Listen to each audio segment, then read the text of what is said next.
ہندوستان پر قدم رکھتا ہے تو اس وقت مغل سلطنت مضبوط ہوتی ہے، مغل بادشاہ مضبوط ہوتے ہیں، حکومت مضبوط ہوتی ہے، اس لیے کافی عرصے تک ان کی دال نہیں گلتی، ان کا منشا پورا نہیں ہوتا، ان کا مشن آگے نہیں بڑھتا، اس لیے کافی عرصے تک وہ صرف تجارت ہی کرتے رہے۔ اورنگزیب عالمگیر رحمۃ اللہ علیہ کا تھوڑا سا تذکرہ کرنا چاہتا ہوں۔ اورنگزیب عالمگیر رحمۃ اللہ علیہ 1658 عیسوی میں ہندوستان کے بادشاہ بنے، اور اورنگزیب عالمگیر رحمۃ اللہ علیہ جب ہندوستان کے بادشاہ بنے تو ان کے دور میں ہندوستان اور مضبوط ہوا، ہندوستان اور ترقی کیا، ہندوستان کی سرحدیں اور مضبوط ہوئی، اور ہندوستان اتنا ترقی کیا کہ پورے عالم کی، پورے دنیا کی جو جی ڈی پی تھی اس کا 1/4 صرف ہندوستان پیدا کرتا تھا۔ اس سے ہم آپ اندازہ لگا سکتے ہیں کہ ہندوستان کتنی اونچائیوں پر اورنگزیب عالمگیر رحمۃ اللہ علیہ کے دور میں گیا۔ اورنگزیب عالمگیر رحمۃ اللہ علیہ کے تعلق سے کچھ لوگ الٹی سیدھی باتیں کرتے ہیں، ان کے بارے میں غلط فہمیاں پھیلاتے ہیں کہ وہ ظلم کرتے تھے، یہ بالکل غلط بات ہے۔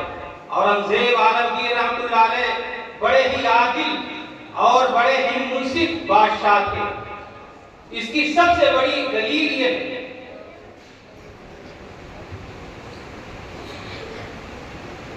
تو اس وقت ہندوستان کافی مضبوط تھا، اس لیے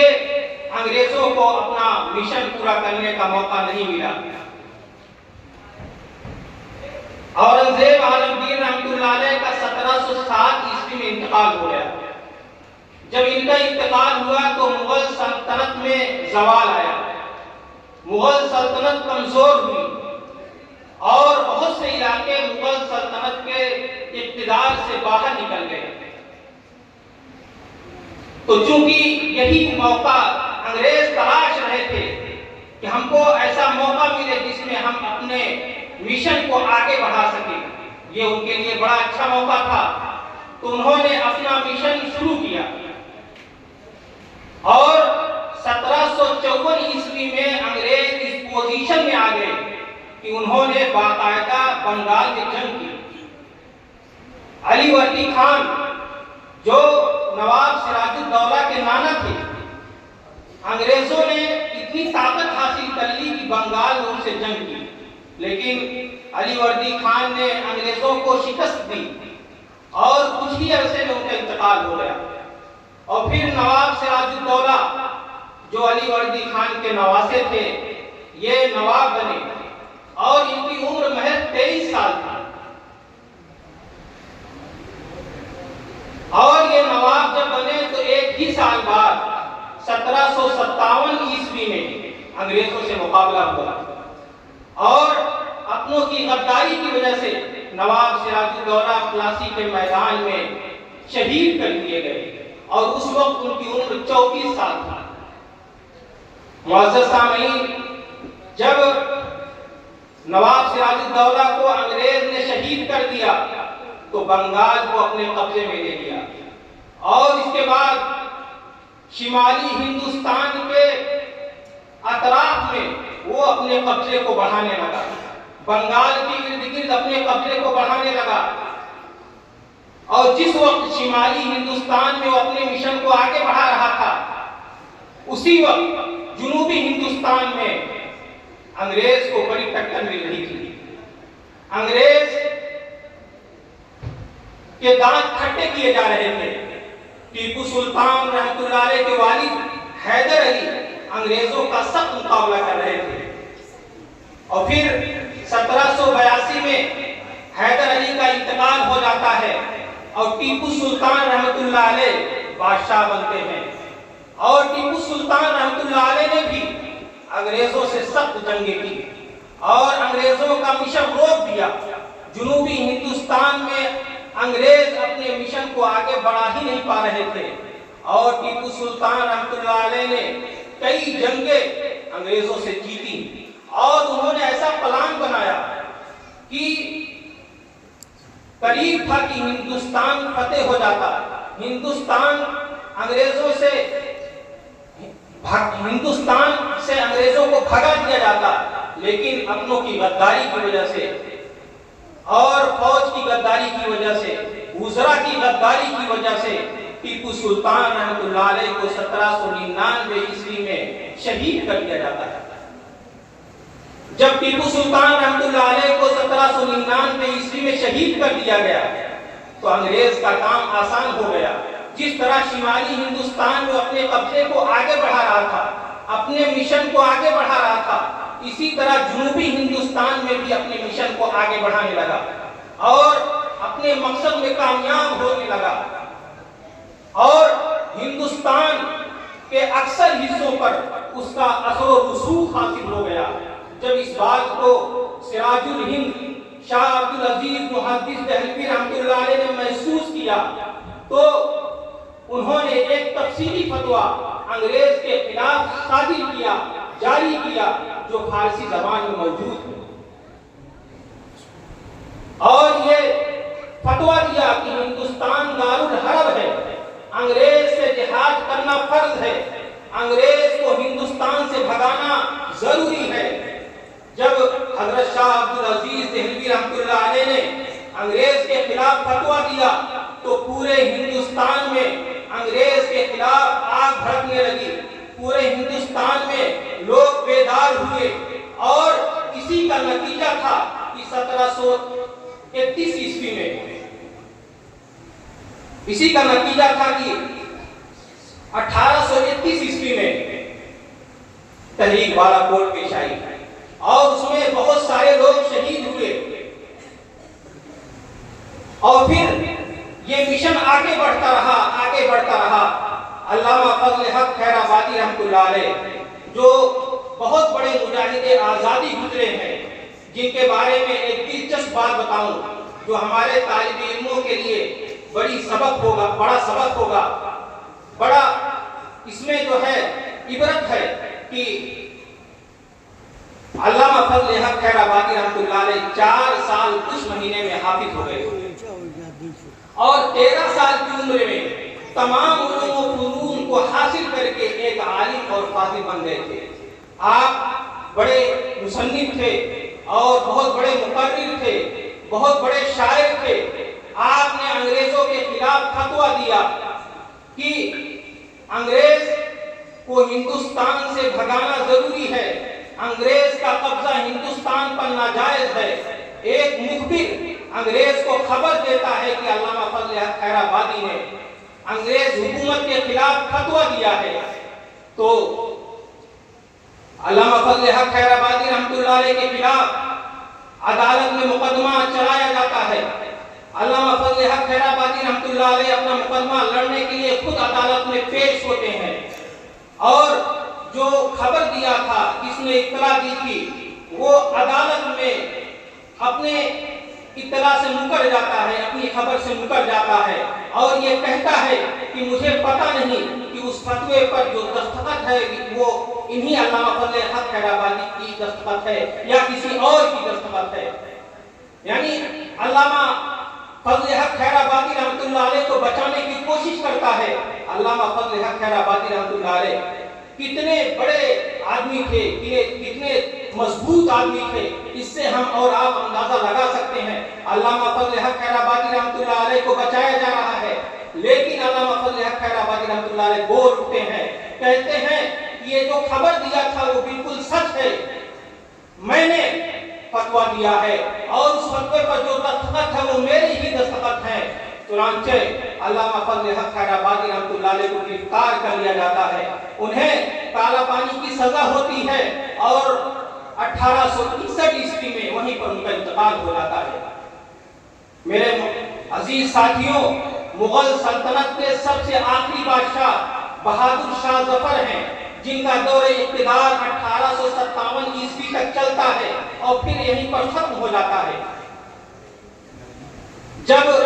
1857 کی جنگ آزادی لڑی گئی، جو بہت بڑے پیمانے پر لڑی گئی، پورے ہندوستان میں لڑی گئی، بہت سے سے لوگ کہتے ہیں کہ 1857 کی جو جنگ آزادی ہے یہ پہلی جنگ آزادی ہے، یہ تاریخ سے ناواقفیت کی دلیل ہے، یہ تاریخ سے ناواقف ہونے کی وجہ سے کہتے ہیں،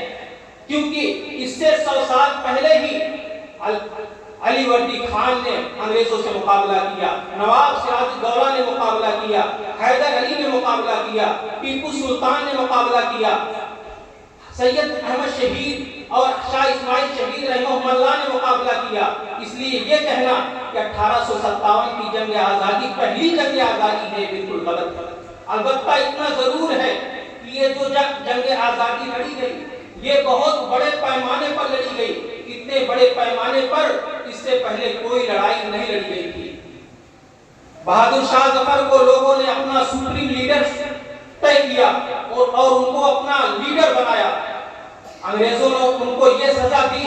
کہ ان کے چاروں بیٹوں کے سر قلم کر کے ایک تھال میں سجا کر ان کے پاس پیش کیا، ان کے سامنے بھیجا۔ ہم اور آپ اندازہ لگا سکتے ہیں کہ ایک باپ جس کے 4 بیٹے ہوں اور چاروں بیٹوں کا سر قلم کر کے ایک تھال میں اس کے سامنے پیش کیا جائے، اور اس وقت بہادر شاہ ظفر کی عمر 82 سال تھی، لیکن پھر بھی وہ 1 انچ پیچھے نہیں ہٹے، اپنے موقف پر قائم رہے، اور پھر ان کو گرفتار کر کے رنگون پھیر دیا گیا، اور بڑھاپے کی وجہ سے 1862 عیسوی میں ان کا انتقال ہو گیا۔ معزز سامعین، 1857 کی جو جنگ آزادی ہے اس نے بڑا انقلاب پیدا کیا، پورے ہندوستان میں انقلاب پیدا کیا۔ حالانکہ یہ جنگ یہاں کے لوگ ہار گئے، ہندوستان والے ہار گئے، لیکن 1857 کی جو جنگ آزادی ہے یہ دراصل 1947 میں جو جیت حاصل ہوئی اس کے لیے زینہ ہے۔ پورے ہندوستان کے لوگ بیدار ہوئے، پورے ہندوستان کے لوگ جان گئے کہ ایسٹ انڈیا کمپنی ہمارے ساتھ غداری کر رہا ہے، یہ ہمارے ساتھ بے وفائی کر رہا ہے، اور 1857 کی جو جنگ آزادی اتنے بڑے پیمانے پر پیش آئی اس کی 2 وجہ مورخین نے بیان کیا ہے۔ ایک وجہ یہ ہے کہ یہاں کے لوگ جان گئے کہ یہ انگریز ہم کو دھوکہ دے رہے ہیں، یہ ہمارے ملک کا خزانہ، ہمارے ملک کو لوٹ کر لے کر جانا چاہتے ہیں، تو یہ بیداری ایک اہم کردار ادا کی 1857 کی جنگ آزادی کے پیش آنے میں۔ اور دوسری وجہ یہ ہے کہ اس وقت جو کارتوس استعمال ہوتا تھا گولیوں کے لیے، جو بندوقوں میں کارتوس استعمال ہوتا تھا عام خیال کے مطابق اس میں خنزیر اور گائے کی چربی کا استعمال ہوتا تھا، اور چونکہ اس وقت گولی کو دانت سے کھینچ کر استعمال کیا جاتا تھا، اس لیے اس ملک کے جو ہندو اور مسلمان فوجی تھے انہوں نے اس گولی کا استعمال کرنے سے انکار کر دیا اور کہا کہ ہم اس گولی کا استعمال نہیں کریں گے۔ اس لیے انگریز حکومت نے ان فوجیوں کو غیر مسلح کر کے ہتھیار لے کر ان کو برخاست کر دیا۔ جو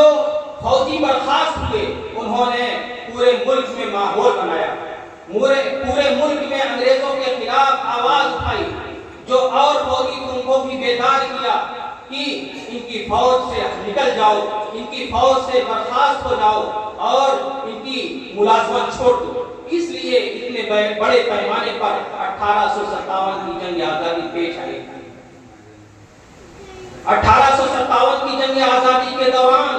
15 دن کے اندر 2 لاکھ مسلمان شہید ہوئے۔ اس کے علاوہ دوسرے برادران وطن بھی کافی تعداد میں شہید ہوئے،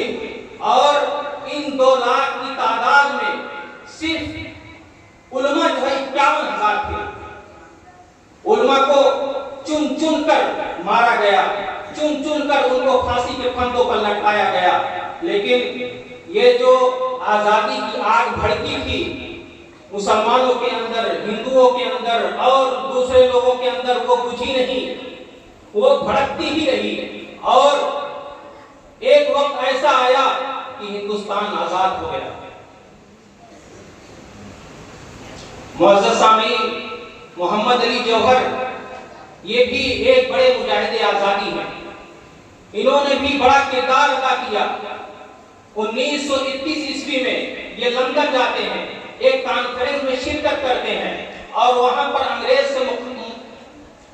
سے یہ مطالبہ کرتے ہیں کہ ہمارے دیش کو آزادی کا پروانہ دو، ہمیں آزادی کا پروانہ دو، ورنہ 2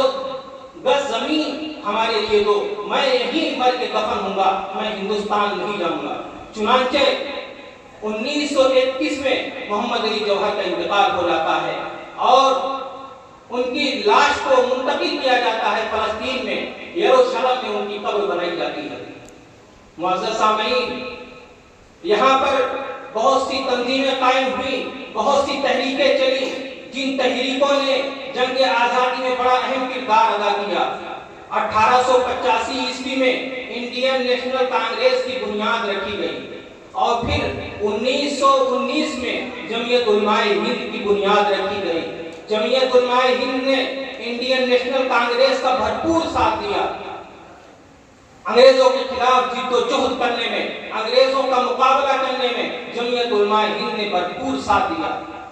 اور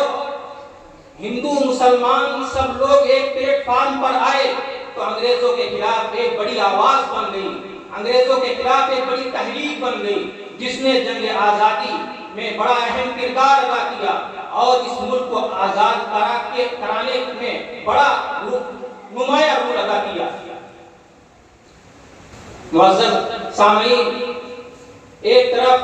حضرت مولانا حسین مدنی رحمۃ اللہ علیہ، مفتی کفایت اللہ رحمۃ اللہ علیہ اور مولانا محمد علی جوہر رحمۃ اللہ علیہ، مولانا ابوالکلام آزاد رحمۃ اللہ علیہ، یہ لوگ تھے، تو دوسری طرف پنڈت جواہر لال نہرو، بھگت سنگھ، مہاتما گاندھی اور دوسرے برادران وطن بھی کندھے سے کندھا ملا کر چل رہے تھے اور ہندوستان کو آزاد کرانے کے لیے تحریکیں چلا رہے تھے۔ تو یہ ہندوستان 15 اگست اس طرح سے کہ بہت ساری قربانیاں دی گئی، مالی قربانی بھی دی گئی، جانی قربانی بھی دی گئی، تب جا کے یہ ملک ہمارا 15 اگست 1947 کو آزاد ہوا۔ اب میں اپنی بات کو ختم کرنا چاہتا ہوں۔ دیکھیے، ملک آزاد ہو گیا ہے، ہمیں اس ملک کے لیے کیا کردار ادا کرنا چاہیے؟ ہمیں اگر اس ملک کی خدمت کرنا ہے، اس ملک کے لیے کوئی کردار ادا کرنا ہے تو ہمیں علم حاصل کرنا چاہیے۔ علم سے بڑی کوئی چیز نہیں ہے جس سے اس ملک کی خدمت کی جائے، تاکہ ہم لوگ بھی اپنے اکابر کے نقش قدم پر چلیں، مخلوق کی خدمت کریں، اللہ کو پہچانے اور اللہ کی مخلوق کو پہچانے، محنت کر کے علم حاصل کریں۔ علم سے بڑی کوئی چیز نہیں ہے۔ چنانچہ شیخ سعدی علیہ رحمہ فرماتے ہیں، چو شمع از پہ علم باید بدا کہ بے علم نتوا خدا را شنا، کہ موم بتی کی طرح علم کے لیے پگھلنا چاہیے۔ اگر علم حاصل کرنا ہے تو محنت کرنا پڑے گا، موم بتی کی طرح پگھلنا پڑے گا۔ موم بتی کی طرح پگھلنے کی بات تو بہت دور کی ہے، آج ہم بالکل بھی محنت نہیں کرنا چاہتے ہیں۔ اگر کوئی محنت نہیں کرے گا اور وہ یہ چاہے گا کہ ہمیں علم حاصل ہو جائے، ہنر حاصل ہو جائے، تو یہ محض خیال ہے، یہ کبھی پورا نہیں ہو سکتا ہے۔ اس لیے ہم لوگوں کے علم مضبوطی کے ساتھ حاصل کرنا چاہیے، کیونکہ بغیر علم کے ہم خدا کو نہیں پہچان سکتے، اور جب خدا کو نہیں پہچان سکتے تو خدا کی مخلوق کو بھی نہیں پہچان سکتے، کیونکہ خدا کو مخلوق کو وہی پہچان سکتا ہے جو خدا کو پہچانتا ہے۔ جب خدا کی مخلوق کو پہچانیں گے تو یہ جانیں گے کہ ان کے ساتھ ہمیں کیا رویہ اختیار کرنا چاہیے، ان کے ساتھ کس اخلاق سے پیش آنا چاہیے۔ اس لیے ہم سب کو چاہیے کہ علم مضبوطی کے ساتھ حاصل کریں، اور علم حاصل کرنے کی کوئی عمر نہیں ہوتی ہے، بڑے بھی حاصل کریں، چھوٹے بھی حاصل کریں، اخلاق حاصل کریں، اعلیٰ کردار حاصل کریں، تاکہ ایک اچھا انسان بن کر اس ہندوستان میں اپنی زندگی کو گزار سکیں اور ہندوستان کو آگے بڑھا سکیں۔ ان چند باتوں پر اپنی بات کو میں ختم کرتا ہوں۔ اللہ رب العزت ہم سب کو عمل کرنے کی توفیق عطا فرمائے۔ وآخر دعوانا الحمدللہ رب العالمین۔